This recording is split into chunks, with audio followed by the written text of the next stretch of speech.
Last classes में हम लोगों ने आर्ट एप्रिसिएशन के बारे में पढ़ा था। सबसे पहले तो what is understanding of art, हमें आर्ट को समझना कैसे है।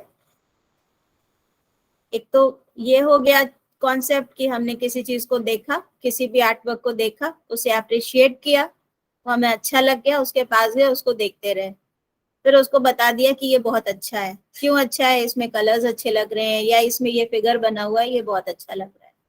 तो ये एक लेमैन का एटीट्यूड है, मतलब एक कॉमन पर्सन का एटीट्यूड है। लेकिन हमारा एटीट्यूड जो है वो कुछ डिफरेंट होना चाहिए।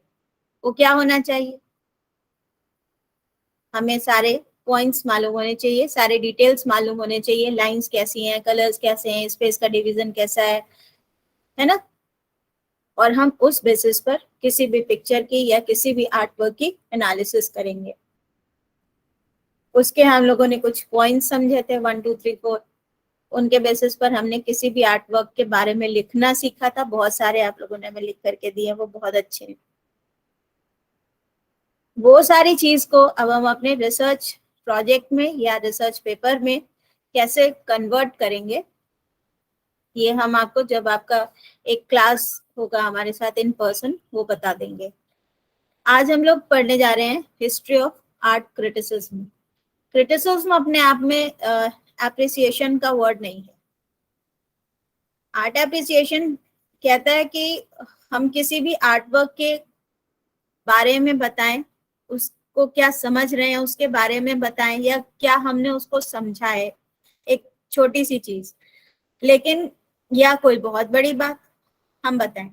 लेकिन आर्ट क्रिटिसिज्म जो है वो कुछ दूसरा ही चीज है। क्रिटिसिज्म का मतलब हमें उसके अच्छे और बुरे दोनों तथ्यों को सामने रखना है, प्रॉज एंड कॉन्स दोनों, और ऑनेस्टली रखना है। तो इस आर्ट क्रिटिसिज्म की शुरुआत कहाँ से हुई थी? कुछ जब हम लोग अपने भारतीय सौंदर्य शास्त्र के बारे में या भारतीय विचारकों के बारे में याद करते हैं, उनके जो कथन है, उन्होंने जो बताया, वो सब याद करते हैं, तो हमको ये याद आता है कि उन्होंने बताया था कि कला क्या है। कला को उन्होंने सौंदर्य से किस तरह से जोड़ा।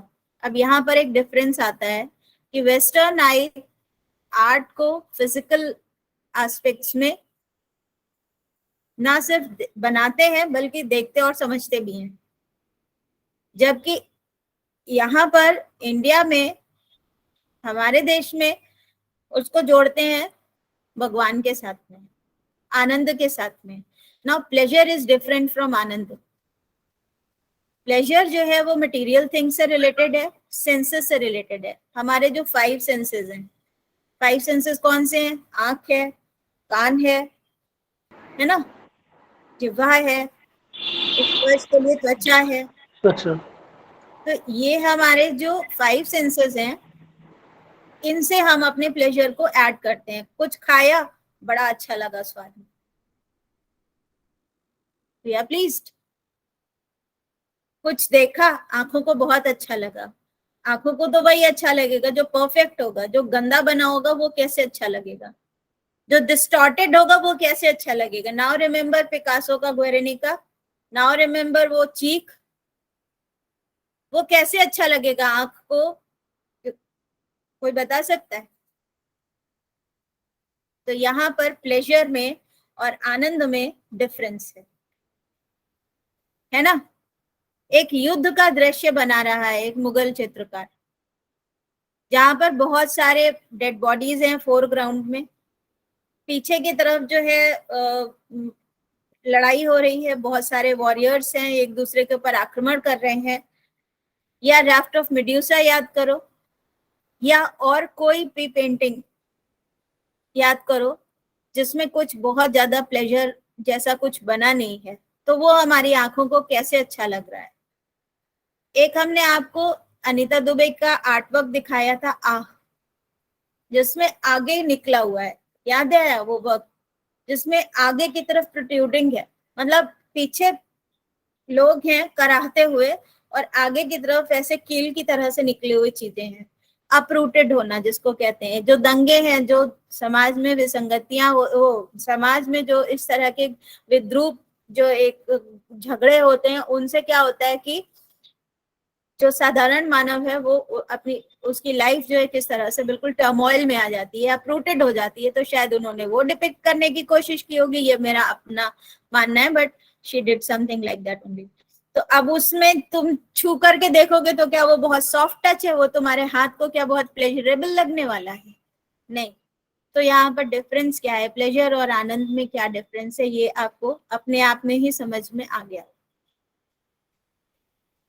तो जब हम क्रिटिसिज्म की बात करते हैं तो हम दोनों ही चीजों की बात करते हैं, प्लेजर की भी और आनंद की भी, प्रोज एंड कॉन्स बोथ। आनंद वो चीज है जो हम मन में महसूस कर रहे हैं, कोई चीज को देख करके अगर हमें वो समझ आ गई और हम उसको अप्रिशिएट कर रहे हैं, वाह, दैट इज आनंद। ठीक है। प्लेजर, ये बहुत सुंदर है, आहा, हम छू कर देख रहे हैं और उससे सेटिस्फाइड हो रहे हैं, उसको देख रहे हैं, हमारी आंखें उससे सेटिस्फाइड हो रही हैं, हमारे कान उसको किसी गीत को सुन करके वो बहुत मधुर है और बहुत अच्छा लग रहा है, उससे बहुत अच्छा है। जरूरी नहीं कि वो हमें आनंद भी दे रहा हो प्लेजर के साथ साथ। तो दिस इज द डिफरेंस यहाँ, मतलब एक बहुत बेसिक सी चीज है ये। शुरुआत कहाँ से होती है? जहाँ हम अपने भारतीय ज्ञान की बात करें तो हमारे बहुत पुरानी ये चीज है कि हम आर्ट क्रिटिसिज्म की बात करते हैं। हम ये नहीं कहते कि इसमें लाइन अच्छी है, कि इसमें कलर अच्छा है। हमारा कॉन्सेप्ट ये था कि हम देख रहे हैं किसी भी आर्ट वर्क को और वो हमें आनंद दे रहा है कि नहीं दे रहा है। कोई भी हम परफॉर्मेंस देख रहे हैं, अगर वो हमें आनंद दे रही है, अगर हमें हमारे चित्त को प्रसन्न कर रही है और दर्शक उसके साथ साधारणीकृत हो जा रहा है, तभी वो आनंद दे पा रही है और तभी उसे रस की अनुभूति हो रही है और तभी वो अच्छी। तो यहाँ पर अच्छे होने का क्राइटेरिया इंडियन आर्ट और फॉरेन आर्ट में, वेस्टर्न आर्ट में बहुत ज्यादा डिफरेंट है। ठीक है। अभी हम लोग दोनों कॉन्सेप्ट्स को देखते हैं।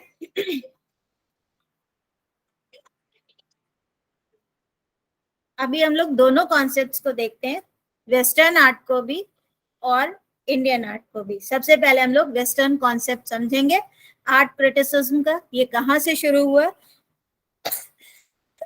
सॉरी, और इसके बाद में इंडियन आर्ट का भी हम लोग आर्ट क्रिटिसिज्म मतलब फॉर्मल क्रिटिसिज्म कैसे शुरू हुआ है।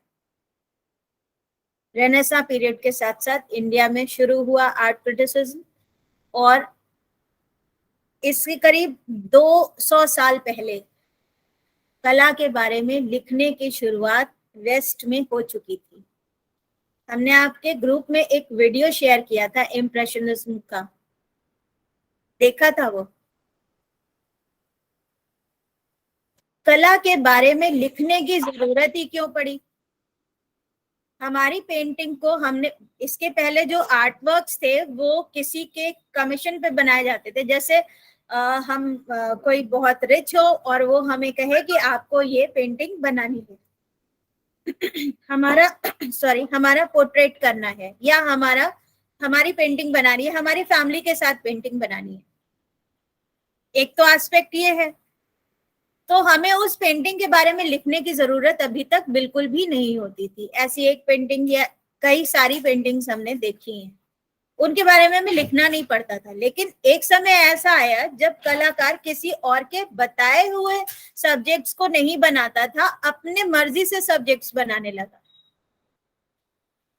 अपनी मर्जी से सिलेक्ट करने लगा कि हमको ये बनाना है, और उसने अपने बनाने के ढंग में भी सिलेक्शन शुरू कर दिया, अपनी चॉइस शुरू कर दी।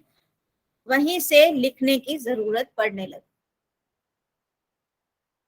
क्योंकि उस समय कुछ आर्टवर्क्स ऐसे होते थे जिनको लोग बिल्कुल पसंद नहीं करते थे, जो उनको लगता था ये क्या बना दिया है, ये तो क्लासिकल आर्ट से बिल्कुल डिफरेंट है, कला को ये गर्त में ले जा रहा है।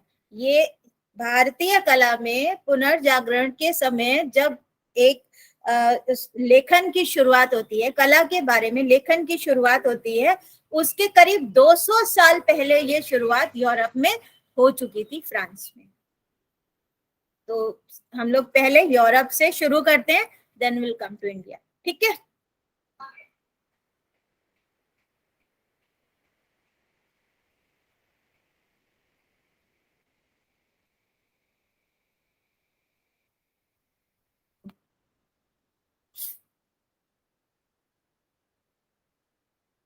Now this is history of art criticism and art appreciation.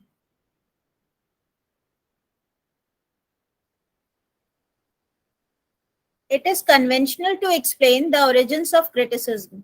हमें दो thoughts यहाँ पर मिल रहे हैं. It is conventional to explain the origins of criticism as following the establishment of regular art exhibitions by the Academy in the Louvre in 1737.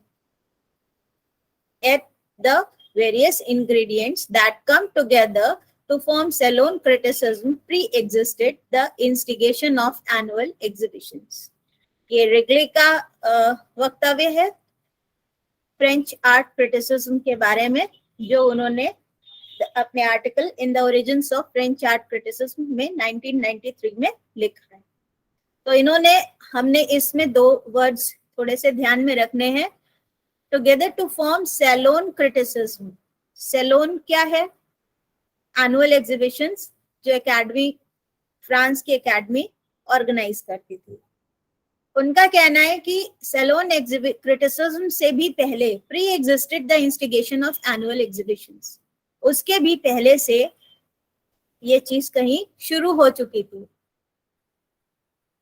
दूसरा हमारे पास है in his immortal challenge Diderot founded the criticism of painting. यहीं से ही painting के criticism की शुरुआत हो रही है. ये 1854 में गोइटर ने कहा. आर्ट एप्रिसिएशन के बारे में ये दोनों जो व्यूज हैं, थोड़ा सा इसके बारे में सोचने की कोशिश करो. फर्स्ट व्यू एक्सप्लेन करता है कि हम ट्रेडिशनली ये सोचते हैं कि रेगुलर आर्ट एग्जीबिशंस जो एकेडमी में शुरू की गई, लूव्र एकेडमी में 1737 में, उसके साथ ही शुरू हुआ. लेकिन ये उसके बहुत पहले से इट वाज प्री एग्जिस्टेड. दूसरा कह रहा है in his immortal salons Diderot founded the criticism of painting. तो क्रिटिसिज्म का, इसका कहने का मतलब ये हुआ कि क्रिटिसिज्म तो शायद बहुत पहले से शुरू हो चुका था, लिवरेट्स और पैम्फलेट्स की तरह से मिलता था, लेकिन आर्ट राइटिंग्स की तरह से मिलता था, लेकिन उसका जो एक कहना चाहिए कि कंसोलिडेटेड फॉर्म कि ये आर्ट क्रिटिसिज्म है, that was founded with the criticism of paintings of immortal salons, annual exhibitions that were organized by French Academy of Art. शायद कहाँ से शुरू हुआ था? The ancient Greek geographer Strabo pondered the effect of an ancient temple of Artemis, that insofar as the size of the temple and number of votives is concerned falls short of the one of the Ephesus, but in its well-designed appearance and the artistry visible in the fitting out of its sacred enclosure is much superior. अब यहाँ पर जैसे आया is much superior, क्या कहना चाहता है? इसका मतलब he is comparing this architecture of temple to some other architecture. ठीक है, तो दिस, ये हमें सबसे पहला चीज मिलता है. एंशिएंट ग्रीक जियोग्राफर स्ट्रैबो ने, ये पॉन्डर्ड का मतलब विचार करते हुए लिखा है. इफेक्ट किया, जो एक किसका इफेक्ट के बारे में? Ancient temple of Artemis, Greek God है आर्टेमिस, उसका एक प्राचीन मंदिर है. उसको देख करके जो प्रभाव उत्पन्न होता है उसके बारे में ग्रीक जियोग्राफर स्ट्रैबो ने लिखा है कि इस टेम्पल का जो साइज है और इसका जो नंबर ऑफ वोटिव्स है, अगर हम उसको देखें तो वन इन एफेसस से वो कम हो जाएगा, but in its well designed appearance. लेकिन उसका जो डिजाइन है, जो उसका अपीयरेंस है, जो उसकी आर्टिस्ट्री है, जो उसका फिटिंग, मतलब जो visible artistry visible in the fitting out of its sacred enclosure, जो इसकी बनावट है, वो एफेसस के टेम्पल से बहुत ज्यादा सुपीरियर है. तो यहाँ से हम यहीं से शुरुआत होती है सबसे पहले क्रिटिसिज्म की. यही हम मान सकते हैं कि शुरुआत है. यहाँ से हम लोग, यही हमको सबसे पहला एक मिलता है वक्तव्य एंशिएंट ग्रीक जियोग्राफर स्ट्रैबो. हाँ, इसका डेट क्या है? Around 15th century. ये लिखा तो कभी बहुत पहले गया होगा, लेकिन इन राइटिंग हमें 15th सेंचुरी के अराउंड मिलता है. क्योंकि स्ट्रैबो और आर्टेमिस के टेम्पल के बारे में लिख रहा है, वो भी Greek art, that goes BC, है ना, 300 बीसी के आसपास। तो यहाँ पर तो हम इस कहा तो बहुत पहले गया होगा ये, पर इसका रिकॉर्ड बहुत बाद में मिलता है। And in the 5th century, a Byzantine scholar named Procopius recorded his reaction to the vast dome of Constantinople's Hagia Sophia. अब हमें दूसरा रिएक्शन क्या मिल रहा है, एक बाइजेंटाइन स्कॉलर प्रोकोपियस ने रिकॉर्ड किया अपना रिएक्शन कॉन्स्टेंटिनोपल के हेजिया सोफिया के वास्ट डोम को देखकर। From the lightness of the building it does not appear to rest upon a solid foundation. इतना मतलब बिल्डिंग को ऐसा बनाया गया है जैसे लग रहा है वो हवा में है, इतना उस भारहीन है वो, और ऐसा लग रहा है कि उसका जो फाउंडेशन है वो बहुत ज्यादा सॉलिड नहीं है, वो जैसे उड़ रहा है। But to cover the place beneath as though it was suspended from the heaven from the fable golden chain. ऐसा लग रहा है कि जैसे वो हेवन से, स्वर्ग से, जो फेबल कहानियों में वर्णित गोल्डन चेन है उससे लटका हुआ है, ये किसी सॉलिड फाउंडेशन पर टिका हुआ नहीं है। उसने उसको देख करके कहा। अब तुम सोचो कि वो क्या डिस्क्राइब कर रहा है और इसको देख करके क्या विजुअल हमारे दिमाग में आ रहा है। So these are the earliest examples of art criticism.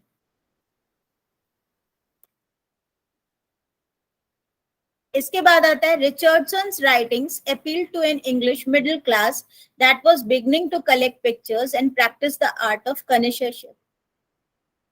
हमने इसीलिए वो शेयर किया था वीडियो यूट्यूब का, एक बार उसको जरूर से देख लो and then you will have an idea कि किस तरह से उस समय के लोगों ने पिक्चर्स को कलेक्ट करना शुरू किया और आर्ट कॉनिशरशिप को समझ मतलब प्रैक्टिस करना शुरू किया। और इसके लिए जो रिचर्डसन की राइटिंग्स थी, मतलब क्या होता है कॉनिशरशिप, मतलब कॉनिशरशिप क्या होता है? अब तो आप हमें एक चीज बताओ,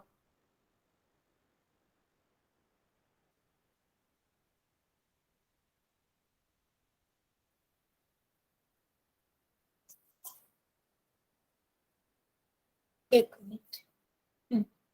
अब आप हमें एक चीज बताओ, अगर आप कोई चीज देखते हो और उसे पसंद कर रहे हो, उसे ओन करना चाहते हो, तो आप क्या करोगे? कोई आर्ट वर्क आप बाय कर रहे हो, आप क्या करोगे? बाय करना चाहते हो, हम उसके बारे में जानेंगे पहले कि वो क्या चीज है। ठीक है। और मान लो हम उसके बारे में नहीं ज्यादा कलेक्शन कर पाते हैं, आर्ट वर्क्स नहीं है, मतलब उसके बारे में कुछ राइट अप्स नहीं है हमारे पास में, तो क्या करोगे?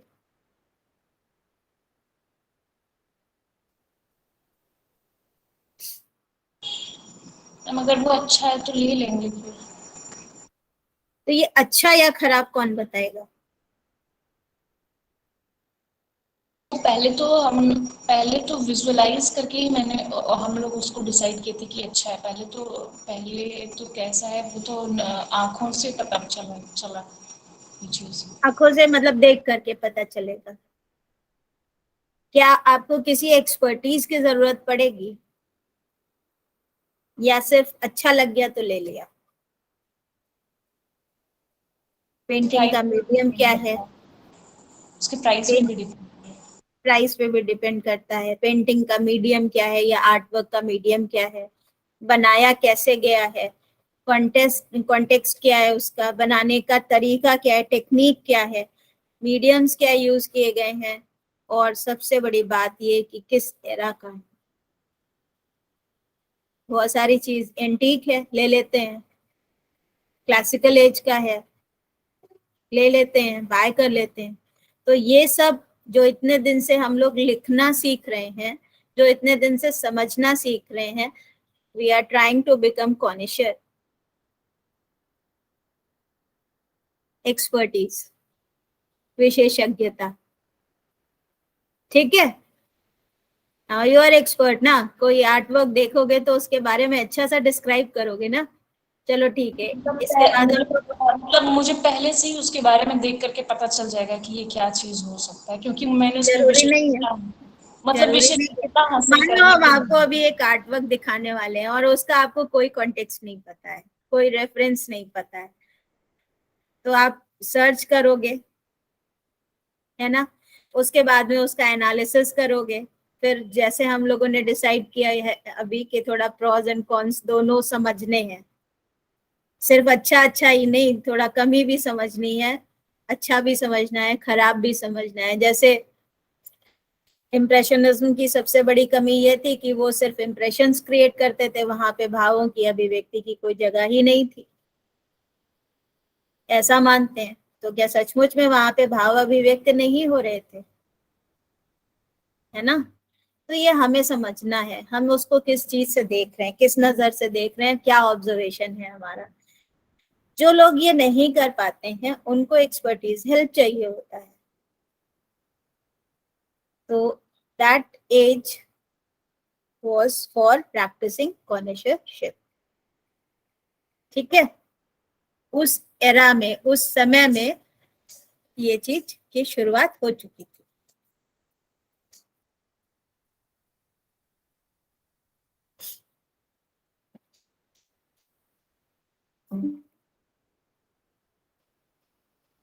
तो रिचर्डसन राइटिंग, अब ये रिचर्डसन कौन है?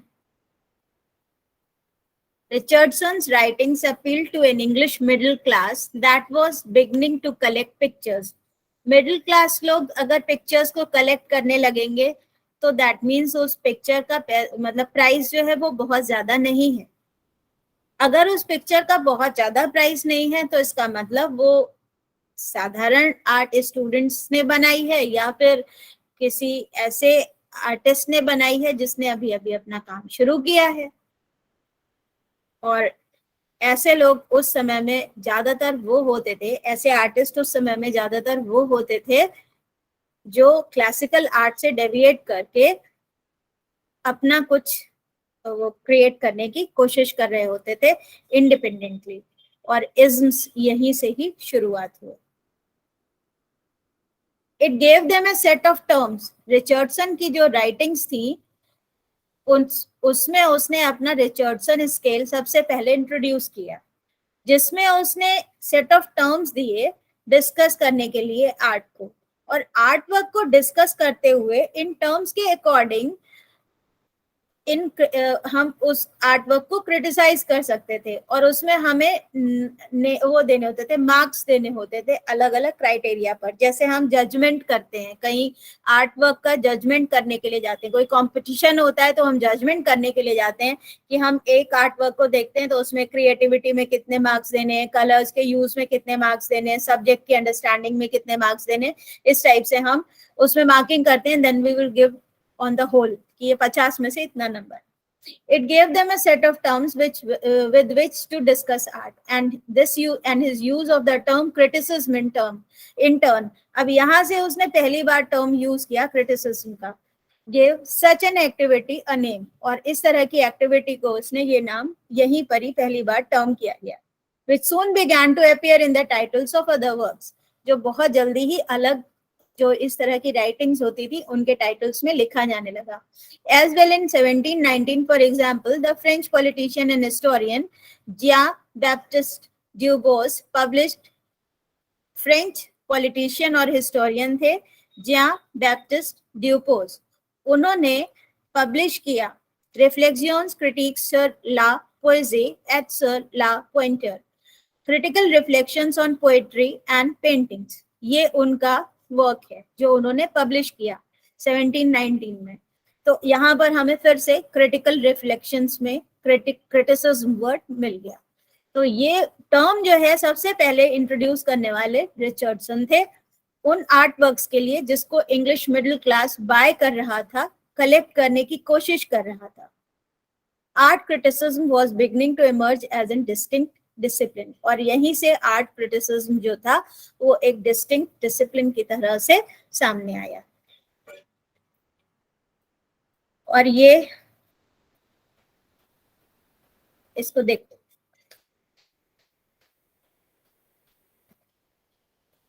ये स्कोर कार्ड है जॉनथन रिचर्डसन का, जो उन्होंने एंथनी वैन डाइक की काउंटेस डाउगर ऑफ एक्सटियर पेंटिंग को या आर्टवर्क को नंबर करने के लिए, मतलब उसमें मार्क्स दिए हैं।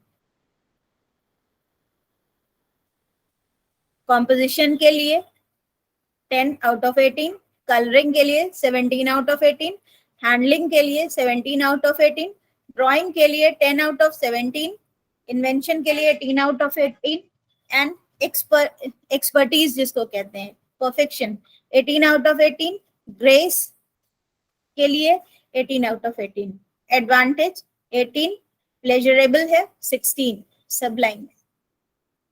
आफ्टर ऑल पिक्चर का उन्होंने लिखा सबलाइन। अब सबलाइन क्या है? That which is perfect, that pleases, जो बहुत अच्छा लगता है, दैट इज सबलाइन। तो इसका मतलब पेंटिंग बहुत अच्छी है। मुझे लगता है कि ये आपको बड़ा अच्छा लगा होगा देख करके। और this was given in 17 something 1700s।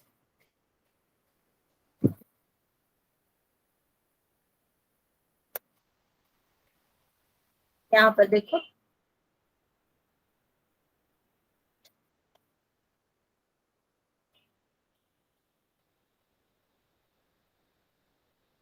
ठीक है। Such writings point to the long-standing existence of intelligent discussions regarding art, and they could imply that an interesting history of art criticism can be constructed. अब हमने इतने सारे examples देखे, Greek geographer Strabo की बात सुनी, फिर बाइजेंटाइन स्कॉलर प्रोकोपियस की बात सुनी, फिर रिचर्डसन का स्कोर कार्ड देखा 1700s में। तो हम ये कह सकते हैं कि आर्ट क्रिटिसिज्म की जो हिस्ट्री है उसको कंस्ट्रक्ट किया जा सकता है। None of the writers who wrote about art mentioned their work as art criticism. Although ये कहा जा सकता है कि जो आर्ट क्रिटिसिज्म को लिखने वाले लेखक थे, उन्होंने कभी इसको आर्ट क्रिटिसिज्म वर्ड नहीं यूज किया था, कॉइन नहीं किया था ये टर्म। और ये टर्म जो था, ये सबसे पहले कॉइन करने वाले जो क्रिटिक थे वो जॉनथन रिचर्डसन ही थे। The term emerged as a specific and self-conscious category of writing in the early 18th century. और उनके कॉइन करने के बाद और ये स्कोर कार्ड देने के बाद में धीरे से 1717 लिखा हुआ है, देखो द 16th अक्टूबर 16th 1717, ये डेट भी पड़ी हुई है। ये जो एक टर्म है आर्ट क्रिटिसिज्म, ये एक सेल्फ कॉन्शियस कैटेगरी, मतलब इंडिपेंडेंट कैटेगरी बन गया राइटिंग की, जिसको हम कहते हैं कला आलोचना। ठीक है। The earliest use of the term art criticism is often associated with the English painter and writer Jonathan Richardson the Elder. Richardson authored several books between 1715 and 1719. 1715 से 1719 के बीच में रिचर्डसन द एल्डर ने बहुत सारी किताबें लिखी हैं, बहुत सारी उनके आर्ट क्रिटिसिज्म के ऊपर वर्क्स हैं। और ये टर्म जो है आर्ट क्रिटिसिज्म सबसे पहले उन्होंने ही यूज किया। An essay on the theory of painting and an essay on the whole art of criticism, उन्होंने ये दो बुक्स भी लिखी हैं। In his second book he set out 7 categories, और अपनी दूसरी जो किताब है essay on the whole art of criticism, ये फर्स्ट बुक है an essay on the theory of painting, और दूसरी बुक है an essay on the whole art of criticism. In his second book he set out 7 categories. अपनी second book में जो criticism के बारे में उन्होंने 7 कैटेगरीज बताई हैं, including invention, composition, drawing and colouring, that he felt were integral to the success of painting. 7 categories है ना? Yes ma'am. Yes ma'am. तो अब हम लोगों ने अभी पढ़ा था ना कि हमको देखना है कि इसमें कॉम्पोजिशन कैसा है, स्पेस का डिवीजन कैसा है, लाइंस कैसे यूज की गई हैं, कलर कैसा है, सब्जेक्ट मैटर क्या है, एक्सप्रेशन क्या है, और हम जो आर्टिस्ट कहना चाहता है क्या वो क्लियर है, अपने जो भावों की अभिव्यक्ति है एक्सप्रेशन है उसमें क्या वो क्लियर है, और ओवरऑल इम्पैक्ट कैसा है, ग्रेस या फिर आप कह सकते हैं जिसको हमारे यहाँ कहा जाता है कि आभा, मतलब बहुत अच्छा दिखना चाहिए, उसको देख करके हमें बहुत सुंदर प्लेजर फील हो, ऐसा कुछ लगना चाहिए हमें, तो क्या वो चीज हमें फील हो रही है। तो ये सारी चीजों को वो पॉइंट दिया करते थे, और जो आज हम लोग पढ़ रहे हैं वो शायद उसी का परिष्कृत रूप है ना। शुरुआत उस समय उन्होंने सबसे पहले की थी अपनी सेकंड बुक में, जहां पर उन्होंने 7 कैटेगरीज मेंशन की थी। The development of regular public exhibitions of contemporary art in Paris and London in the mid 1700 was an important phenomena. 1700 के आसपास एनुअल एग्जीबिशंस कंटिन्यूअसली ऑर्गेनाइज की जा रही थी, पेरिस में भी और लंदन में भी। The salons and summer exhibitions stoked public interest in contemporary art. और जो सैलून्स ऑर्गेनाइज किए जाते थे और जो समर एग्जीबिशन से ऑर्गेनाइज की जा रही थी, उसमें जो जनरल पब्लिक होती थी उसका इंटरेस्ट जो था कंटेम्पररी आर्ट के लिए बढ़ता ही जा रहा था, and prompted writers to think in print about what they have seen. और लेखकों को इस चीज ने बहुत ज्यादा प्रेरित किया, प्रॉम्प्टेड मतलब प्रेरित किया कि वो जो देख रहे हैं कंटेम्पररी आर्ट के सीन में, जो चेंज देख रहे हैं, जो ड्रामेटिक चेंज देख रहे हैं, उसके बारे में वो लिखें और उसको प्रिंट आउट भी दें, उसका मतलब प्रिंट भी कराएं, उसको पब्लिश भी कराएं, वो छपने भी लग जाए। तो इस तरह से आर्ट वर्क्स के क्रिटिसिज्म ना फिर कैटलॉग बल्कि लेवरेट्स और बिलबोर्ड्स पे ही आए, बल्कि बिल्स पे ही आए, बल्कि वो पोस्टर्स पे ही आए, बल्कि धीरे धीरे करके आर्टिकल्स के फॉर्म में वो न्यूज़पेपर्स और मैगजीन्स में भी पब्लिश किए जाने लगे। एक कॉलम बना दिया गया अलग से न्यूज़पेपर में आर्ट क्रिटिसिज्म का, और एवरी मॉर्निंग जो है वो पब्लिश किया जाता था कॉलम। इसी तरह से जो आर्ट क्रिटिक्स होते थे उन्होंने राइटिंग्स अपनी शुरू की, और जब उनको रोका गया कि वो ना लिखें, उसके बारे में ना बताएं, तो उन्होंने उसको छुप करके लिखना जारी रखा ताकि वो लोगों तक अपनी बात को पहुंचा सकें। और ये सारा क्योस क्यों क्रिएट हो रहा था? क्योंकि आर्ट का जो स्वरूप था, जो कलाकृतियों का स्वरूप था, वो बदल रहा था, कला का स्वरूप बदल रहा था। ये वो टाइम था जब सब कुछ एकदम बदल रहा था। नेपोलियन और उसके बाद फ्रांस की क्रांति और वो विक्ट्री, वो सारी चीजें याद करो, ये कहीं पर जुड़ा हुआ है सब, ठीक है। Each salon was accompanied by an official livery or catalog which was sold inside the exhibition and included a brief entry of every work. जो आज हम लोग कैटलॉग पब्लिश करते हैं या प्रिंट करते हैं अपनी एग्जीबिशन का, अपने आर्ट वर्क का, मान लो हमने एक ग्रुप शो किया है या हमने किसी एग्जीबिशन में पार्टिसिपेट किया है, तो हम क्या देखते हैं उसमें कि हमारे पास में एक कैटलॉग जरूर आता है हमारे हाथ में, जिसमें वो सारे आर्ट वर्क्स का डिटेल होता है, थोड़ा थोड़ा ही हो, आर्टिस्ट का डिटेल होता है। तो ये चीज एक तो होती थी। दूसरे ऑफिशियल लिवरेट एक या फिर कैटलॉग जरूर होता था जो अंदर एग्जीबिशन में दिया जाता था।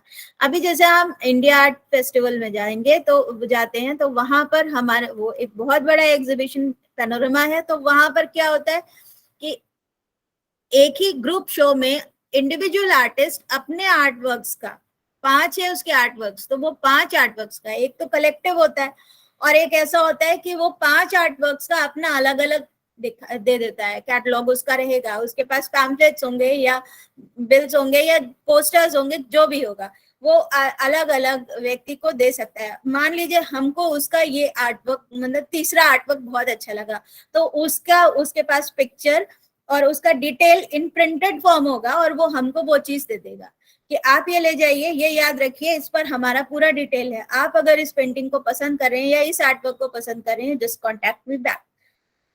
अब समझ में आया ये क्यों शुरू हुआ था? Writers who were not associated with the academy began to publish independent responses that were often issued in the pamphlets sold outside the exhibitions. जो एकेडमी से एसोसिएटेड होते थे, जो ऑफिशियल होते थे क्रिटिक्स, वो अपनी बात दूसरी तरह से कह सकते थे, अंदर उनके कैटलॉग्स, उनके जो अच्छी बातें या बुरी बातें वो जो भी लिख रहे होते थे वो सोल्ड आउट हो रहे, मतलब बिक रहे होते थे, दे वर जस्ट सेलिंग, लेकिन जो बहुत सारे ऐसे भी क्रिटिक्स होते थे जो लिखते थे, जो एकेडमी के ऑफिशियल क्रिटिक्स नहीं होते थे, तो वो अपने आर्ट वर्क्स को कैसे, वो अपने लेखन को, अपनी राइटिंग्स को कैसे लोगों तक पहुंचाते थे? पैम्फलेट्स के थ्रू, एग्जीबिशन हॉल के बाहर खड़े हो जाते थे और उसको बांटा जाता था, या फिर न्यूज़पेपर्स के थ्रू। मैंने जैसे अभी बताया, मॉर्निंग हेराल्ड में एक मॉर्निंग टाइम्स में एक पूरा एक कॉलम होता था जिसमें आर्ट क्रिटिसिज्म का एक कॉलम होता था, जिसमें जो भी एग्जीबिशन हो रही होती थी उस एग्जीबिशन में से कुछ आर्ट वर्क्स या उस आर्टिस्ट के बारे में पूरा डिटेल होता था, या फिर मैगजीन्स में, जो बहुत छुप करके भी हुआ काफी समय तक। An anonymous text of the 1741 is considered as the earliest surviving sustained commentary on the Salon. Salon समझते हो? सबसे पहले तो ये बताओ। हाँ, आर्ट गैलरी, वो जो सैलून, इम्प्रेशनिज्म में सैलून लगा था मैम। सैलून में शॉप को भी बोलते हैं। हाँ, सैलून शॉप को भी बोलते हैं। सैलून क्या होता है ये बताओ। Art exhibition, art gallery. Ma'am क्या एग्जीबिशन भी की जाए या नीलामी घर टाइप? सैलून क्या होता है? फ्रेंच सैलून, हम इतनी बार वर्ड यूज कर रहे हैं, होता क्या है?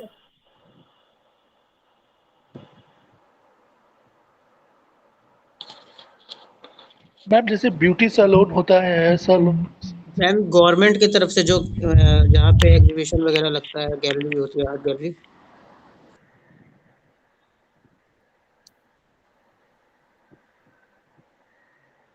सबने आधुनिक कला पढ़ डाली है, लेकिन सैलून किसी को नहीं पता क्या होता है।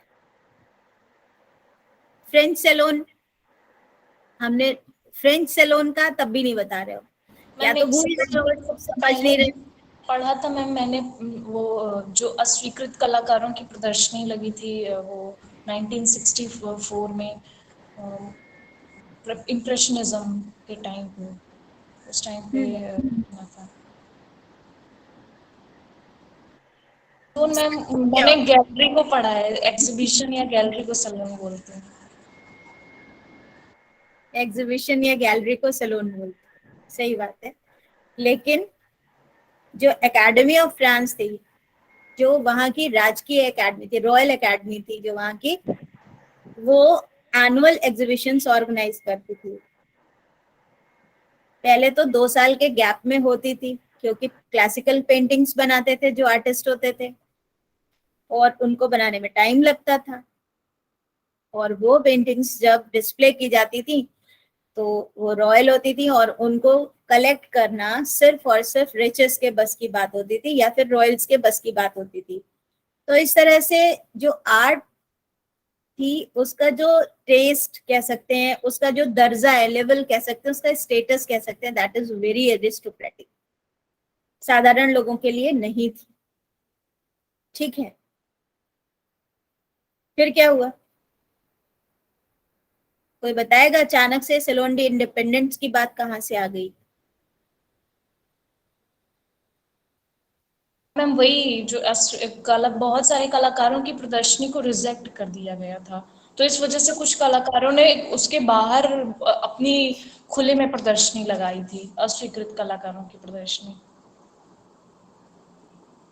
जब हम क्लासिज्म की बात करते हैं तो उसी समय पर सबसे पहले रोमांटिसिज्म की बात आती है, जब आर्टिस्ट ने 18th सेंचुरी के आसपास बिगनिंग में, शुरू में मना कर दिया कि हम किसी भी रूल को फॉलो नहीं करेंगे क्लासिज्म के। जब मना कर दिया कि हम फॉलो नहीं करेंगे तो ऑब्वियसली वो रोमांटिसिज्म या स्वच्छंदतावाद हो गया।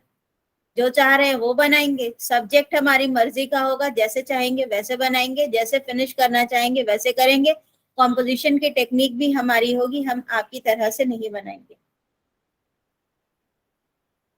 ठीक है, तो जो रोमांटिक आर्टिस्ट थे, क्या हमें रोमांटिक पेंटिंग का कोई एक एग्जाम्पल बताओगे? Raft of Medusa. और वो तो हम लोग खूब डिस्कस कर चुके हैं। अच्छा ये बताओ, तुम लोग पेंटिंग्स देखते हो कि नहीं देखते हो, या जितनी हम दिखाते हैं बस उतनी ही देख देते हो? देखते हो? देखते हैं। जैसा हमने बताया था उस तरह से देखना शुरू करो। पेंटिंग देखने का तरीका बदल जाएगा, पेंटिंग देख करके मजा आने का तरीका बदल जाएगा। पहले कैसे देखते थे, पहले क्या लगती थी पेंटिंग, अब क्या लगती है, ये चीज फर्क हो जाएगी, है ना। बताओ। डेविड का पत्र वो क्या कौन-सी है वैसे? क्या होता है कि नेपोलियन बोनापार्ट जब फ्रांस में थ्रोन पर आता है, लगभग ये टाइम है आपका 1718 के आसपास का, तो उस समय एकदम से जो है क्रांति की शुरुआत हो जाती है। आर्टिस्ट जो हम अब बता रहे हैं कि रोमांटिक हो जाता है, लेकिन वो रोमांटिसिज्म में काम करने लग जाता है। लेकिन उसके पहले जो नेपोलियन के जो दरबार के चित्रकार थे, डेविड वगैरह, वो सब क्लासिकल शैली में ही काम कर रहे थे। ठीक है। उसी समय और भी बहुत सारे आर्टिस्ट थे जिन्होंने ना क्लासिज्म, नियो क्लासिज्म और ना रोमांटिसिज्म में काम किया, उन्होंने रियलिज्म में काम करना शुरू कर दिया, जिसमें से एक था माने। माने की पेंटिंग ओलंपिया, तृण पर भोजन, मैम वो बहुत उसी को बात की बात है। माने की एक पेंटिंग है, वो ओलंपिया बहुत बाद में आती है। तृण पर भोजन मैम, तृण पर भोजन। हाँ, तृण पर भोजन। माने की एक पेंटिंग है जिसमें उसने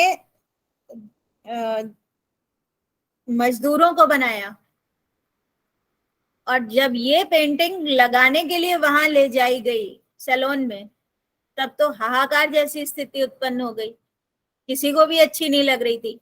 क्लासिज्म के बाद बेचारे लोगों ने नियो क्लासिज्म से एडजस्टमेंट किया। अब कितना और नीचे जाओगे, कितना पतन होगा कला का। नियो क्लासिज्म के बाद रोमांटिसिज्म हो गया, फिर रोमांटिसिज्म के बाद में अब ये चीज आ गई कि हम मजदूरों की पेंटिंग अपने घर में लगाएंगे और सजाएंगे। क्या किसी एरिस्टोक्रेट को ये अच्छा लगेगा?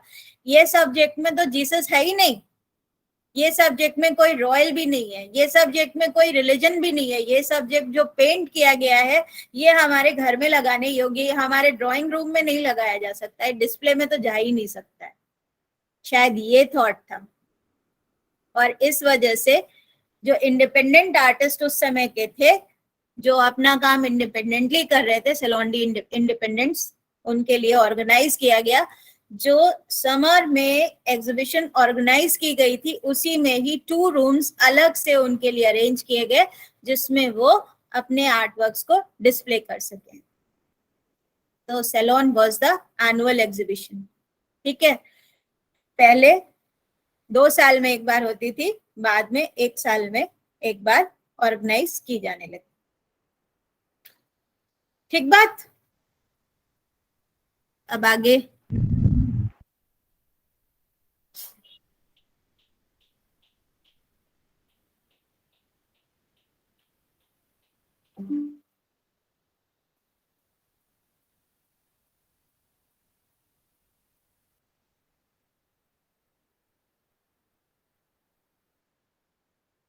Therefore, the earliest art criticism was a response to the newly public displays of the art. Sorry, हम लोग अभी शुरुआत में थे. An anonymous text of 1741 is considered as the earliest surviving sustained commentary on the Salon. It was written in the form of a letter. Anonymous है, पता ही नहीं किसने लिखा है, पर ये अच्छा क्रिटिसिज्म है, जो कमेंट्री है एक बहुत अच्छी, जो सरवाइव कर पाई है, सैलून के ऊपर है, 1741 में लिखा गया है। 1741 का जो समर सैलून हुआ होगा उसके बारे में लिखा गया है। It began with a long and withering commentary on the aristocrats who attended the saloon, casting them as ridiculous old guards.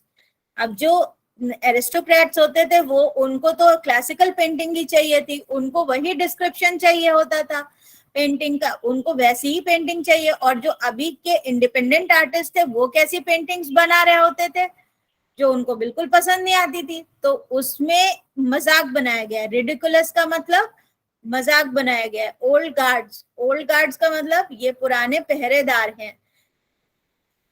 Aristocrats कौन है? क्लासिकल पेंटिंग के पुराने पहरेदार हैं, ऐसा कह करके उसने उनका मजाक बनाया। और ये नए लोगों को, इंडिपेंडेंट्स को एक्सपेरिमेंट नहीं करने दे रहे हैं। It then moved into the discussion of individual paintings, और इसके बाद में इसमें individual paintings का discussion भी है, in order in which they were displayed at the salon। और ये सारी पेंटिंग्स उसमें उसी ऑर्डर में मेंशन की गई है जैसे वो सैलून में डिस्प्ले की गई थी। Repeatedly the author recorded the subject matter of the works। जितने भी वर्क्स डिस्प्ले किए गए थे उन सब के आर्ट वर्क्स का सब्जेक्ट मैटर, विषय क्या थे, उसको रिकॉर्ड किया है ऑथर ने।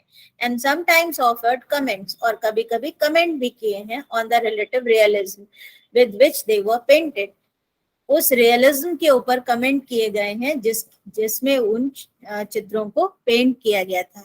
तो ऑब्वियसली इसमें कॉर्बे की रियलिस्टिक वो पेंटिंग भी थी जिसमें तृण पर घास जो बता रहे हैं आप, उसके पहले की वो पेंटिंग जिसमें उसने मजदूरों को बनाया था। सच पैम्फलेट्स पर, वो स्टोन ब्रेकर कुर्बे की stone breakers। Such pamphlets were often issued in small runs and were rarely connected or archived।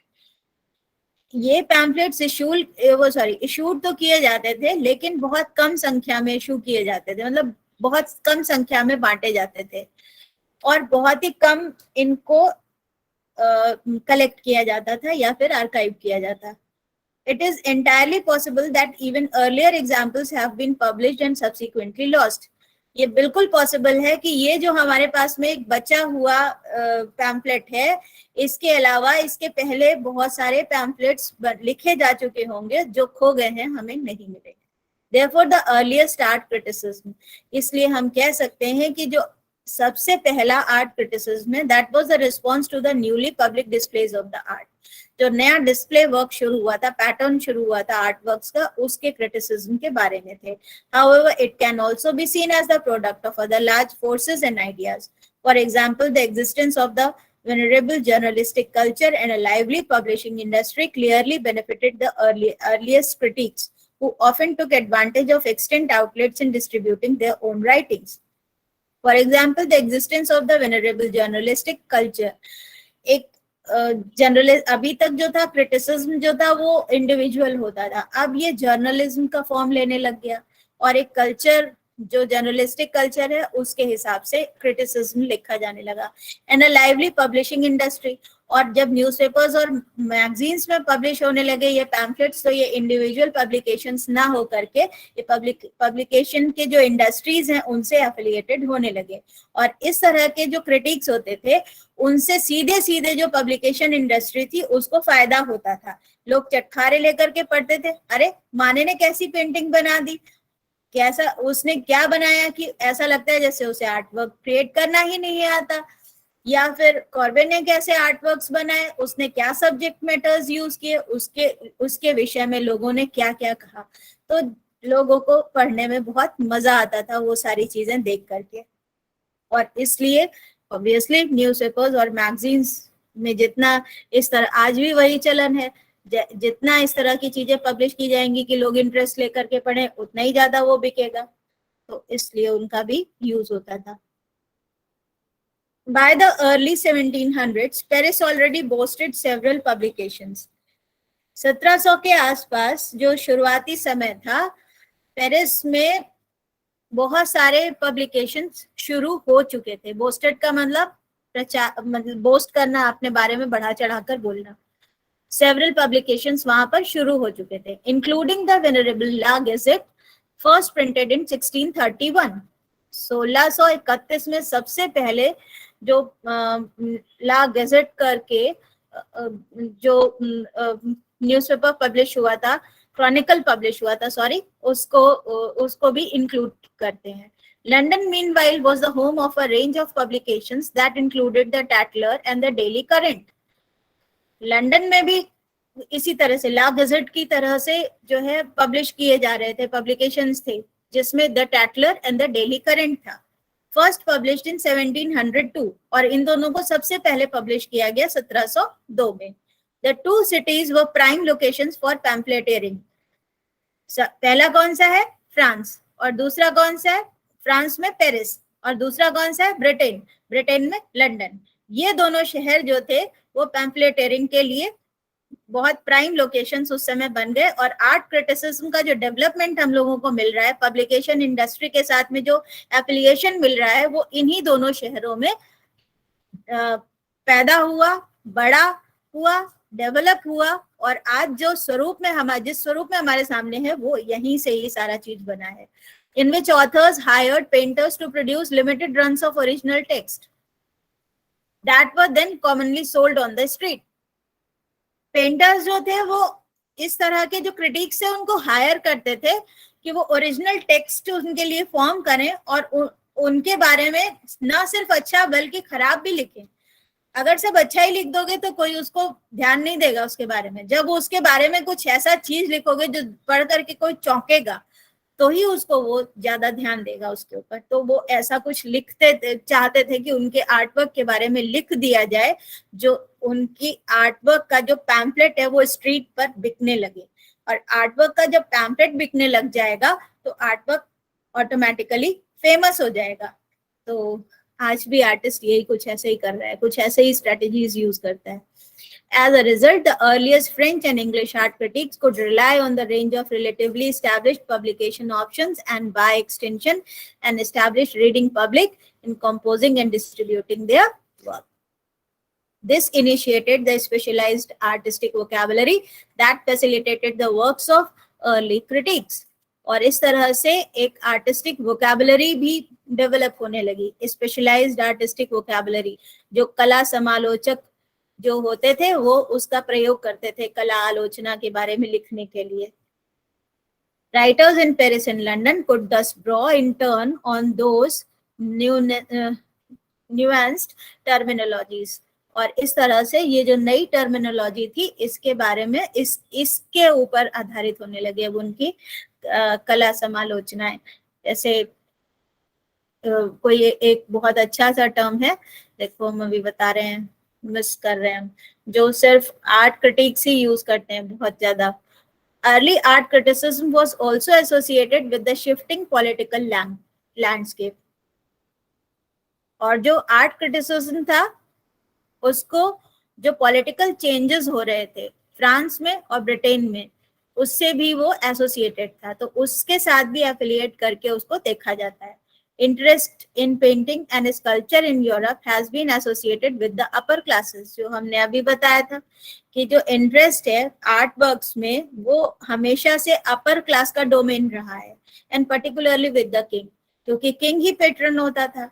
या आर्ट्स को या आर्टिस्ट को, पेंटर्स को, उनके आर्ट वर्क्स को पेट्रोनाइज करने वाला तो किंग होगा, या फिर वो होंगे जिनके पास पैसा होगा। तो या फिर रिलीजन हो सकता है जिसके पास बहुत पैसा है, या फिर वो बहुत बड़े जो व्यापारी होंगे, जो बिजनेस क्लास होगा, जो मर्चेंट्स होंगे, वो उनको पेट्रन कर सकते हैं। तो हमारे पास में ये एक लिमिटेशन आ गई कि जो अपर क्लास है केवल वही पेट्रोनाइज कर सकता है आर्ट को, क्योंकि उसके पास में रिच मनी है।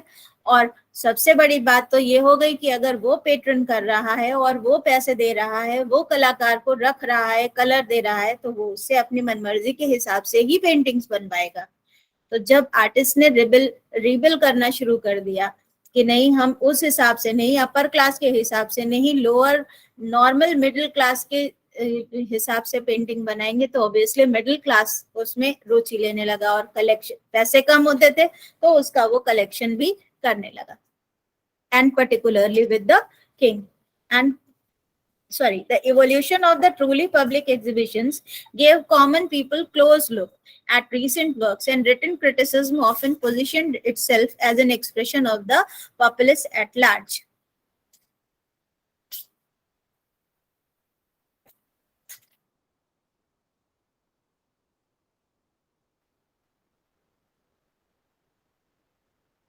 जितना हम बता रहे हैं आर्ट क्रिटिसिज्म के बारे में और जो टर्म्स आ रहे हैं उसे प्लीज नोट करते जाना। ठीक है, अभी जब हम लोग रिव्यू करेंगे आर्ट हिस्ट्री को, अभी हम लोग इसका जो नेक्स्ट क्लास होगी हमारी, तो we will be reviewing art history in terms of art criticism. Modern art को रिव्यू करेंगे और एग्जाम्पल्स भी देखेंगे और किस क्रिटिक ने क्या कहा है किस आर्ट वर्क के लिए, ये भी रिव्यू करेंगे। तो ये सारा चीज हमारे उस समय काम आएगा।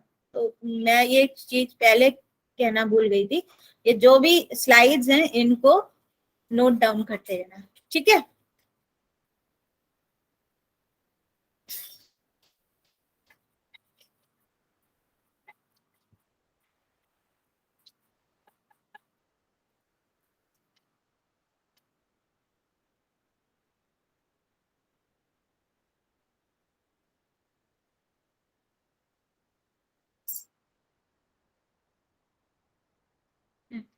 The evolution of the truly public exhibitions gave common people. अब पहले जो पब्लिक एग्जीबिशंस होती थी वो केवल और केवल अपर क्लास तक ही रेस्ट्रिक्टेड होती थी, लेकिन अब जो पब्लिक एग्जीबिशंस होने लगी वो कॉमन पीपल के लिए होने लगी, नॉर्मल मिडिल क्लास लोगों के लिए होने लगी, और उनके लिए भी इन एग्जीबिशंस को खोल दिया गया। तो जो नॉर्मल लोग होते थे, मिडिल क्लास लोग होते थे, वो भी आते थे और they can have a close look at these art works now. जो आज का उनका कंटेम्परेरी सीन था आर्ट वर्क का, उसको अब वो बहुत अच्छे से देख सकते थे। And written criticism often positioned itself as an expression of the populace at large. और जो रिटन क्रिटिसिज्म था, जो वो आर्ट जिस एग्जीबिशन के देखने आए हैं, जो डिस्प्ले देख रहे हैं आर्ट वर्क्स का, उन आर्ट वर्क्स का जो रिटन क्रिटिसिज्म था वो उनको वो एक तरह से ऐसा हो जाता था कि जो पॉपुलर बिलीव्स हैं उनको ही रिफ्लेक्ट कर रहा होता था। और वो इसलिए था क्योंकि वही चीज है कि हम किसी भी आर्ट वर्क के बारे में या किसी भी चीज के बारे में कुछ चौंका देने वाली बात कहेंगे तो ऑब्वियसली लोगों का इंटरेस्ट उसमें बढ़ जाएगा। Now, though the earliest written responses to the Salon and summer exhibitions were often emphatically individualistic, शुरू में जैसे हम लोगों ने अभी जाना, ये जो थॉमस रिचर्डसन ने एक 7 पॉइंट स्केल दिया कि इसके बेसिस पर आर्ट क्रिटिसिज्म किया जाना चाहिए, तो वो एक पेंटिंग के लिए वो एक कार्ड बना देता था, जो स्कोर कार्ड होता था, तो उसके बेसिस पर वो डिसाइड करते थे कि ये बहुत अच्छी पेंटिंग है, एवरेज है या खराब है, इस टाइप से। तो जो हम लोगों ने एक सेट पैटर्न देखा कि हमको 6 एलिमेंट्स और जो हमारे लॉज ऑफ कॉम्पोजिशन है और सब्जेक्ट मैटर है और एक्सप्रेशन है, उसके हिसाब से हमें अपनी जो आर्ट वर्क है उसका अपना एप्रिसिएशन लिखना है। तो अभी हमारा जो आर्ट वर्क का एप्रिसिएशन या जो क्रिटिसिज्म है जिसमें हम प्रोज एंड कॉन्स दोनों लिख रहे हैं वो ऑनेस्ट होता है, उसको ऑनेस्ट होना चाहिए, उसको इंडिविजुअल थॉट के ऊपर बायस्ड नहीं होना चाहिए। लेकिन जो अर्लीस्ट राइटिंग्स हैं वो बहुत बार इंडिविजुअलिस्टिक हैं। अगर किसी को अच्छा लगा है तो उसने अच्छा लिखा है, बहुत बार तो कभी कभी ऐसा भी हुआ है कि आर्टिस्ट पसंद नहीं है इसलिए आर्ट वर्क की भी उसने ऐसे ही लिख दिया है, उसके बारे में भी। They nevertheless gained a certain degree of legitimacy by claiming to represent public opinion. Public opinion को claim करने के लिए बहुत जरूरी नहीं था कि एक certain degree of legitimacy भी वो follow करते, अपने हिसाब से लिखते थे। Criticism at this time consistently practiced the artworks. This was due to the respect of fear of king. इस समय ज्यादातर आर्टवर्क्स को प्रेज ही किया गया, और वो इसलिए किया गया क्योंकि जो किंग था उससे डरते थे कि वो अगर हम उसका क्रिटिसिज्म लिख देंगे और आर्टवर्क्स को खराब लिख देंगे, सैलून जो ऑर्गेनाइज कर रही है रॉयल एकेडमी, उसका पेट्रन कौन है? किंग है। जो आर्टिस्ट है उनको फंड्स कहाँ से मिल रहे हैं? वो किंग के थ्रू मिल रहे हैं।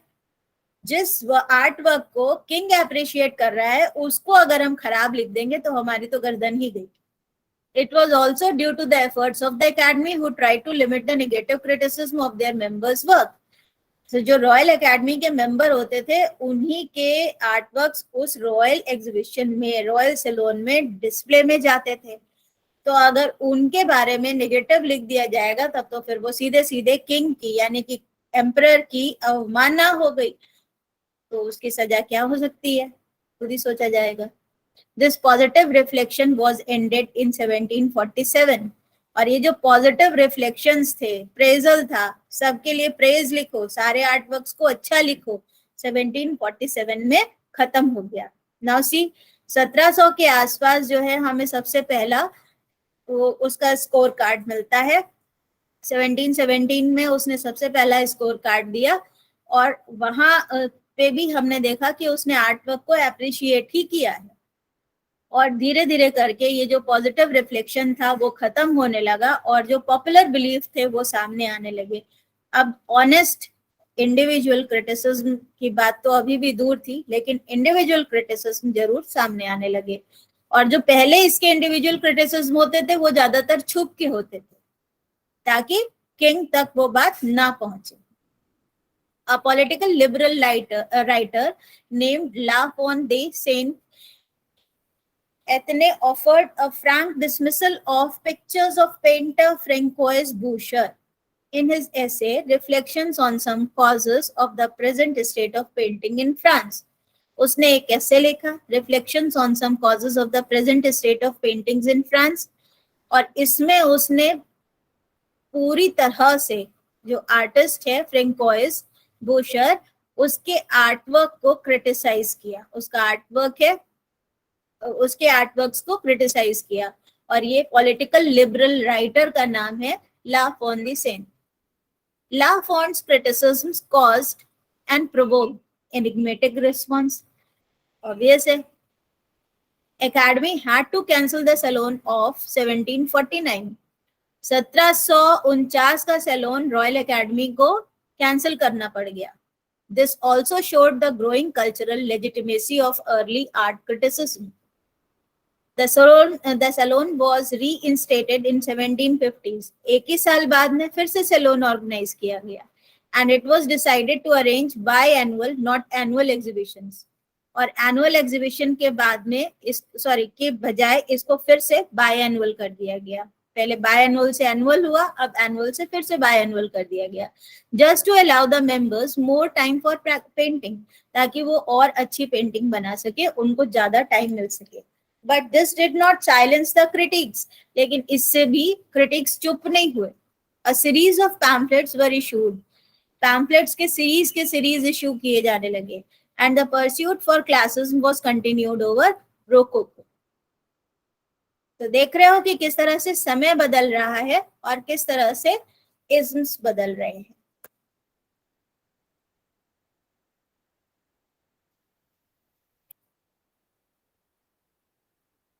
Sorry,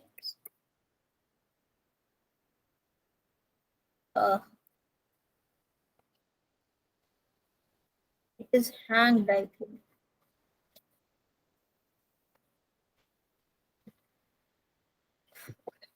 Now Diderot. Who was Diderot? To suppress the criticism. Criticism को दबाने के लिए King ordered all unregulated writings. Royal academy के जो सैलोन्स हैं उनमें जो हायर्ड क्रिटिक्स हैं, जिनको एकेडमी ने हायर किया है, जो अंदर के लोग हैं, केवल वही लिखेंगे। इस तरह की कोई भी राइटिंग अब नहीं एक्सेप्ट की जाएगी। So the permitted pamphlets only voice the praise of the artworks. फिर वही होने लगा, केवल प्रेज किए जाने लगे artworks. This turned the critics who wanted a free voice, जो free voice चाहते थे, toward hidden press. वो छुप करके अपने pamphlets को, अपने writings को press के print करने लगे, and writings in anonymity. छुप करके, anonymous होना जिस पर राइटर का नाम ही नहीं है, हम नहीं जानते, anonymous writer या anonymous artist जिनके बारे में हम नहीं जानते, अनाम, ऐसे बिना नाम लिखे अपना वो अपनी राइटिंग्स को पब्लिश करने लगे। Denis Diderot was the editor of encyclopedia और a systematic dictionary of the sciences. अगर वो एनोनिमस आर्टिस्ट करके पब्लिश करते थे तो जिस मैगजीन में छपती थी तो वो उस मैगजीन वाले के खिलाफ भी तो कार्रवाई कर सकते थे। वो Direct मैगजीन उसमें- सर्कुलेट ही नहीं होती थी सबके पास में, उस मैगजीन का सर्कुलेशन बहुत लिमिटेड होता था, जिन लोगों तक पहुंचनी चाहिए केवल उन्हीं तक पहुंचती थी। पहली चीज, मैगजीन होती नहीं थी, केवल वो एक क्रिटिसिज्म की बुकलेट समझ लो या एक कैटलॉग समझ लो जिसमें उन्होंने अपनी राइटिंग्स या अपने ऐसे लिखे हैं, और वो केवल उन्हीं लोगों तक पहुंचेंगे जो उसको पढ़ना चाहते हैं, या जिस तक पहुंच भी गए तो उसको मालूम नहीं है कि किस प्रेस में छपा है, वो छुप के करते थे ना बेटा। मान लो कोई अच्छा प्रिंटिंग प्रेस है, वहां से पब्लिश भी कर हो गया, प्रिंट हो गया सारा चीज, तो कैसे प्रूव करोगे ये वहीं पर ही प्रिंट हुआ है? किसी और में भी तो हो सकता है। तो Denis Diderot was editor of the encyclopedia और a systematic dictionary of the sciences, arts and crafts. Encyclopedia और नहीं है यहाँ पर बेटा, ऑफ है ये।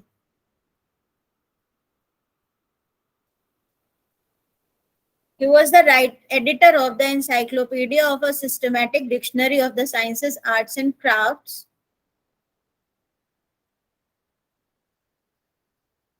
That was published between 1751 and 1772. जो कभी प्रिंट किया गया 1751 से 1772 के बीच में। He began to write Salon reviews in 1759. और उन्होंने 1759 के आसपास सैलोन के रिव्यूज लिखने शुरू किए। He sent them to correspondence literary, the publications which was banned in Paris. नहीं दिख रहा है मैम, नहीं दिख रहा है? नहीं। मैंने स्टॉप तो किया नहीं था, सॉरी।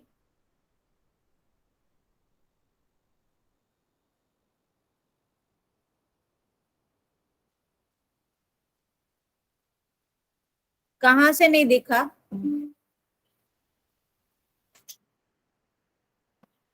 ये स्लाइड देखी है? ऑल दो वाली स्लाइड दिखी थी, उसके बाद वाली नहीं। ऑल दो के बाद वाली। ये था ऑल दो। ये दिखा था, ये दिखा था। तो बताना तो चाहिए था, नहीं दिख रहा। ये दिखा था, ये वाला देख लिया था, ये दिखा था। ये ऑल दो नहीं है, ये नहीं दिखा था। हाँ, तो ये हम पढ़ा चुके हैं पूरा। Though the earliest written responses to the Salon and summer exhibitions were often emphatically individualistic, they nevertheless gained a certain degree of legitimacy by claiming to represent public opinions. ये हम पढ़ा चुके हैं पूरा, तो समझ में नहीं आया होगा, फिर से पढ़ाएं? नहीं समझ गए मैम। नेक्स्ट अभी कितना, बस थोड़ा सा आप बोली थी तभी नहीं दिखा था। अच्छा, वो मुझे लगता है कि वो मैंने बात करते करते ये स्टॉप शेयरिंग पे कर दिया होगा क्लिक, हाइड करने के बजाय स्टॉप शेयरिंग पे क्लिक कर दिया होगा। ठीक है, तो Diderot, to suppress the criticism, King ordered to suppress all unregulated writings. जितनी भी इस तरह की अनरेगुलेटेड इंडिपेंडेंट राइटिंग्स थी उसको रोक दिया किंग ने, और उन्होंने कहा कि केवल परमिटेड क्रिटिक्स ही प्रेज लिख सकते हैं आर्ट वर्क्स के, रॉयल सैलोन के, और जो लोग जिनको हमने हायर नहीं किया है, जिनको अथॉरिटी नहीं दी है आर्ट वर्क्स के बारे में लिखने के लिए, वो नहीं लिख सकते हैं। लेकिन फिर भी बहुत सारे ऐसे आर्ट क्रिटिक्स थे जो फ्री वॉइस चाहते थे, जो इंडिपेंडेंटली आर्ट का क्रिटिसिज्म लिखना चाहते थे, तो उन्होंने हिडन प्रेस के थ्रू अपनी राइटिंग्स को पब्लिश करना शुरू किया, और अपनी राइटिंग्स को वो एनोनिमस होकर के ही पब्लिश करते थे। Denis Diderot was editor of the Encyclopedia of a Systematic Dictionary of the Sciences, Arts and Crafts that was published between 1751 and 1772. Now he began to write Salon reviews in 1759.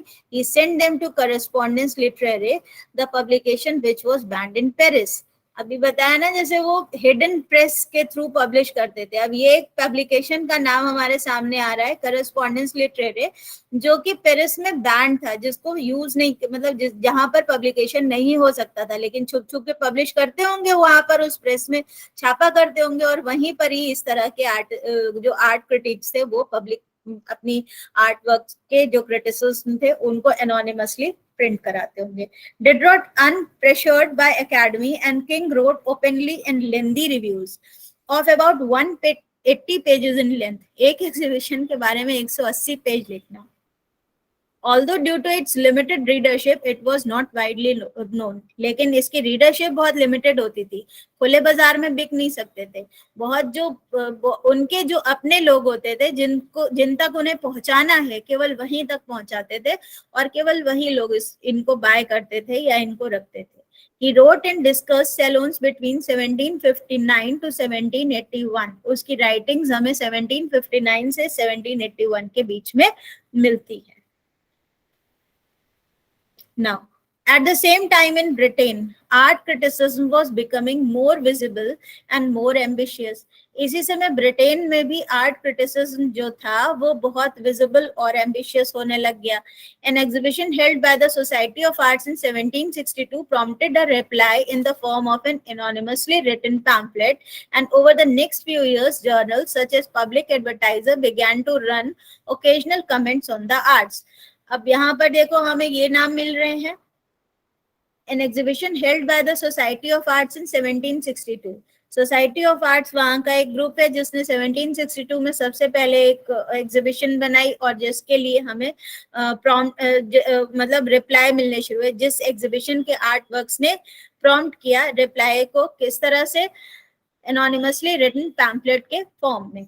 And over the next few years, और फिर धीरे धीरे करके आगे आने वाले कुछ सालों में journal such as Public Advertiser की तरह के जो जर्नल्स थे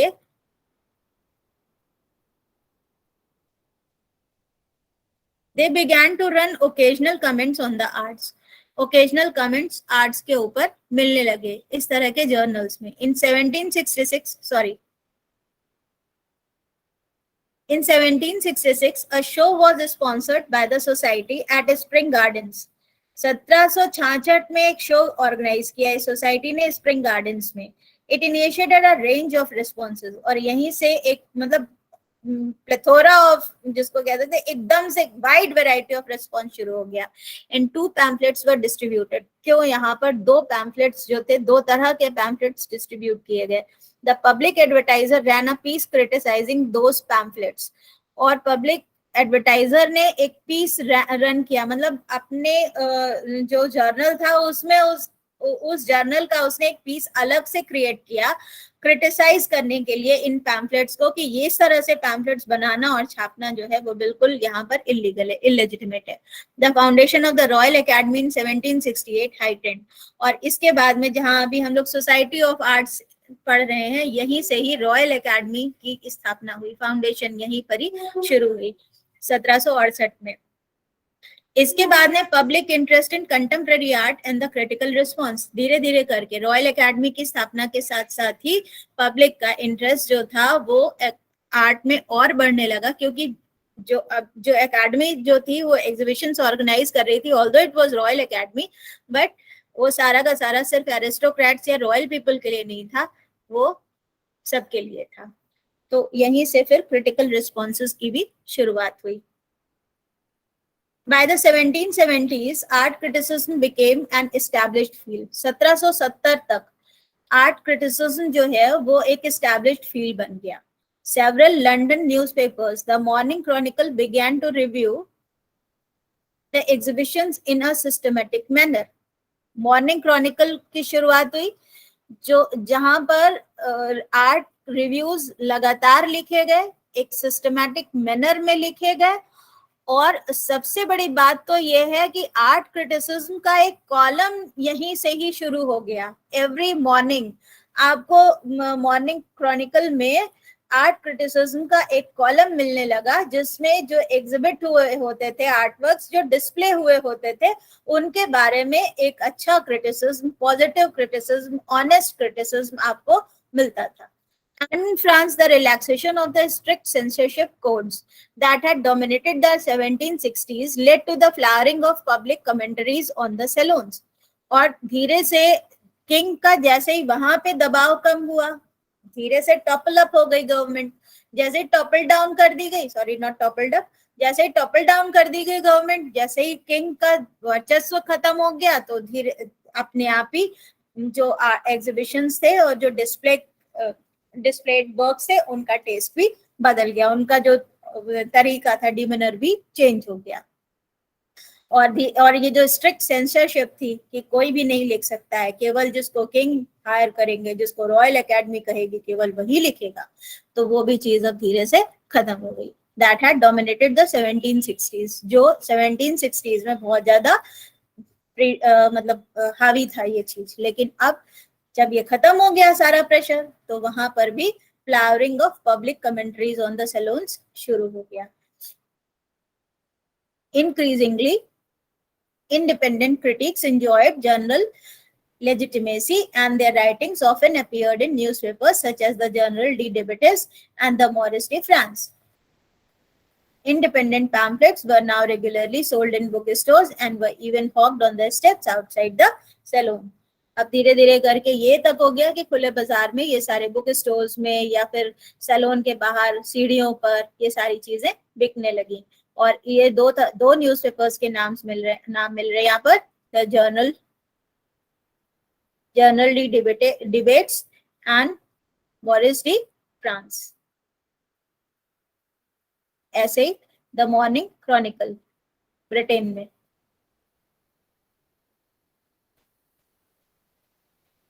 Okay. At the same time in Britain, art criticism was becoming more visible and more ambitious. Sorry, हम लोग ये स्लाइड कर चुके हैं।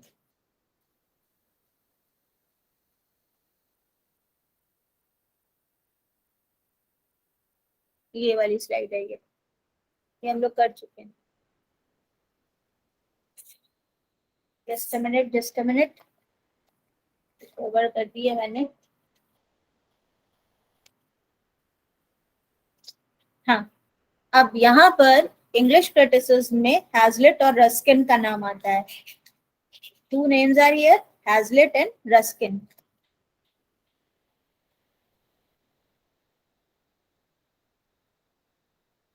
हैजलिट ने despite Hazlitt's journal optimism, he was not always enthusiastic about the direction that English painting was taken.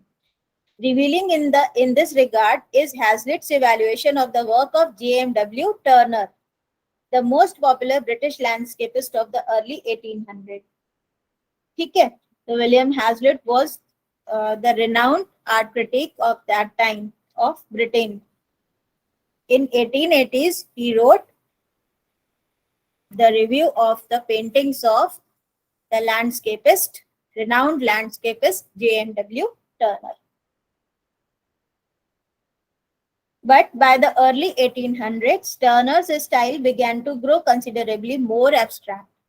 उसको problem क्या हो रही थी कि 1800 के आसपास टर्नर का जो स्टाइल था, that was growing more and more abstract. Precise forms were often lost in the wells of haze and mist. और धीरे धीरे करके प्रिसाइज फॉर्म्स जो थे वो एब्स्ट्रैक्ट फॉर्म्स में चेंज होते जा रहे थे, या फिर मिस्ट में और हेज में छुपते जा रहे थे।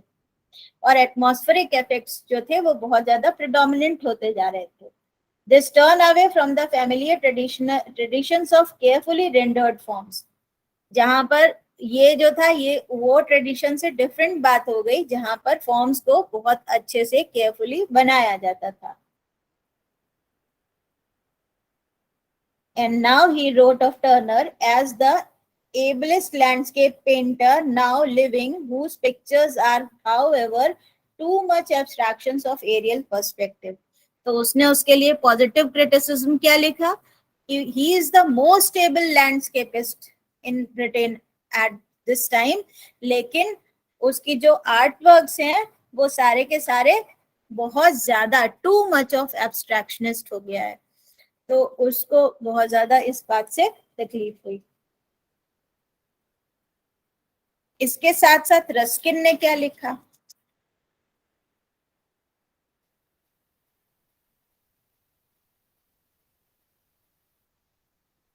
In 1843, Ruskin published anonymously in order to conceal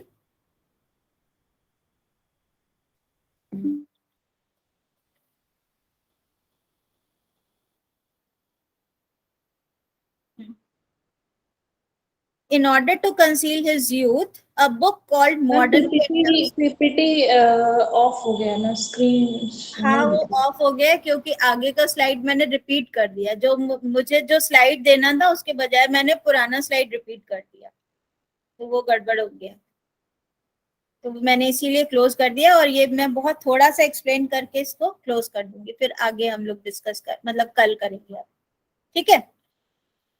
तो in 1843 Ruskin published anonymously in order to conceal his youth a book called Modern Painters. Modern Painters ये बुक जो है रस्किन की बहुत फेमस बुक है, ठीक है, और in which he argued at considerable length and in great detail that Turner's paintings were actually more true to nature than the supposedly naturalistic academic works. Academic works में जहाँ well defined forms होते हैं, जिस चीज को Hazlitt ने, William Hazlitt ने criticise किया था कि टर्नर जो है वो बहुत अच्छा लैंडस्केपिस्ट है, लेकिन वो वेल डिफाइंड फॉर्म्स के बजाय एब्स्ट्रैक्शंस क्रिएट कर रहा है, वो मिस्ट और हेज में छुपे हुए फॉर्म्स बना रहा है, और उसका जो एटमॉस्फेरिक जो एनवायरनमेंट वो क्रिएट कर रहा है वो हेजी है और मिस्टी है, और वो किसी भी तरह से अच्छा नहीं दिख रहा है उसका लैंडस्केप। उसमें फॉर्म्स जो है वो अच्छी तरह से क्लासिकल वे में डिफाइन नहीं किए गए हैं। तो रस्किन ने कहा कि वो बहुत ज्यादा नेचुरलिस्टिक है, वो बिल्कुल वैसा ही है जैसा नेचर हमें देता है, और इस तरह से उसके जो एब्स्ट्रैक्शंस हैं they are more near to nature. लेकिन इसी के साथ साथ ही रस्किन जो था उसको बहुत ज्यादा मतलब क्रिटिसिज्म मिलना शुरू हो गया।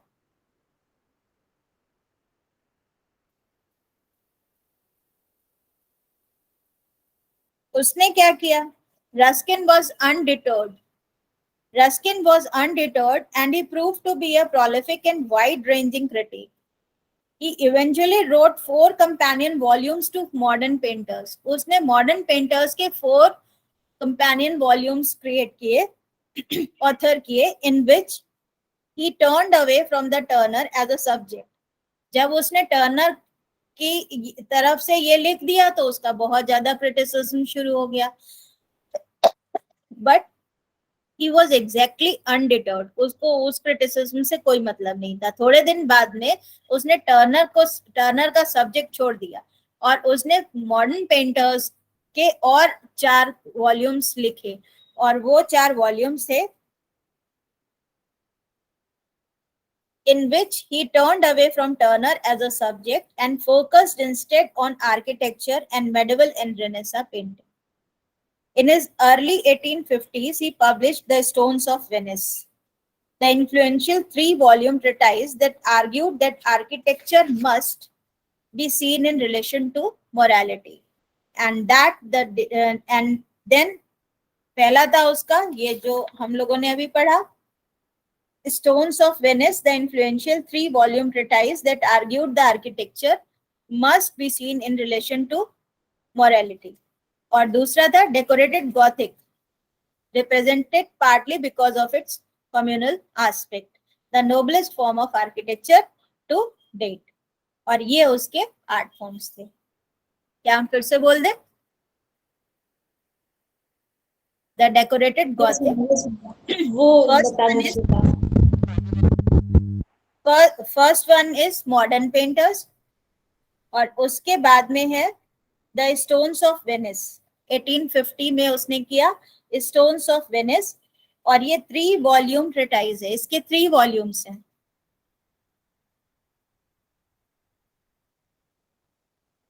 और इसमें उसने आर्किटेक्चर को मोरालिटी के साथ में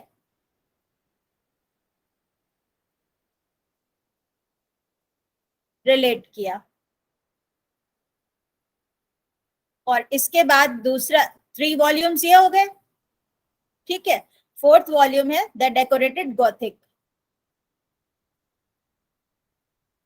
ठीक है। तो इस तरह से उसने मॉडर्न पेंटर्स के बाद में आर्किटेक्चर के ऊपर 4 पूरे वॉल्यूम्स ऑथर किए, ठीक है।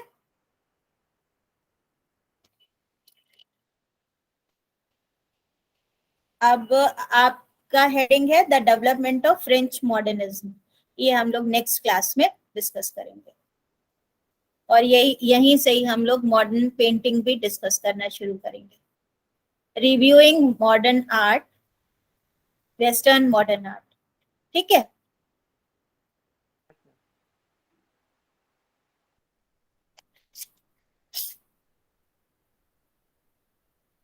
Yes, 1840 का एक आर्ट क्रिटिक है चार्ल्स बॉडलेयर, ये हम सब कल लिखेंगे, बताएंगे।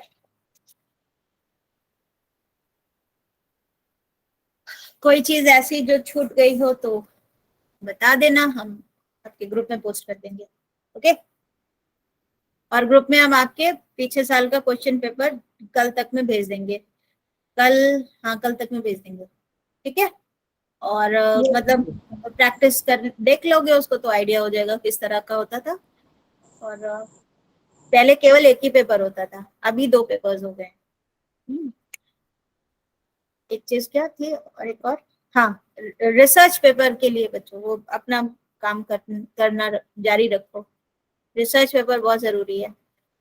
एक पेपर का पब्लिकेशन किसी भी यूजीसी केयर लिस्टेड जर्नल में होना चाहिए, बहुत जरूरी है। एक जर्नल है IJORT, अगर उसमें हो पाए, IJCRT इसमें हो पाए, इस तरह के कई सारे ऑनलाइन जर्नल्स हैं, इनमें अगर हो सकता है तो करा लो। और नहीं तो फिर और सर्च करके दे देते हैं, लिंक्स दे देंगे व्हाट्सएप पर ही, उसमें कराओ। लेकिन पेपर तो पहले लिख कर दिखाओ मुझे, है ना, पेपर तो दिखाओ। प्रवीण, अभिलाषा, सौरभ, अनामिका, आरती, अंजलि, सरोज, कृष्णा जी, सिद्धिदात्री, खुशबू, कल्पना और कैलाश कुमार, इतने लोग हैं। रिसर्च पेपर इन लोगों का नहीं आया है। मुझे मेरी पर्सनल वॉल पे भी भेज सकते हो, ग्रुप में भी भेज सकते हो, मेरे मेल पर भी भेज सकते हो, कहीं भी भेजो, लेकिन भेजो ताकि हम एक बार उसको देख ले। अगर उसको, हमें उसके कंटेंट से प्रॉब्लम नहीं है, लिखने का पैटर्न बस सिखाना है, उसको पब्लिश कराना है, ठीक है। रिसर्च पेपर बहुत जरूरी है। आप जरा अपने वीडियोस ऑन करो 1 मिनट के लिए, सबके वीडियोस ऑफ हैं। अब मुझे पता ही नहीं है कि कौन पढ़ रहा है कौन सो रहा है।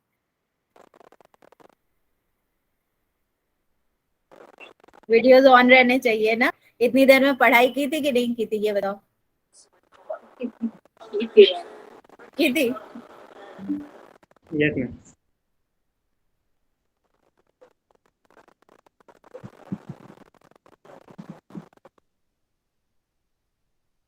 तो रिसर्च पेपर्स मुझे मिलेंगे ना, अब कब तक मिल जाएंगे? यस मैम, मैम इसी वीक मिल जाएगा।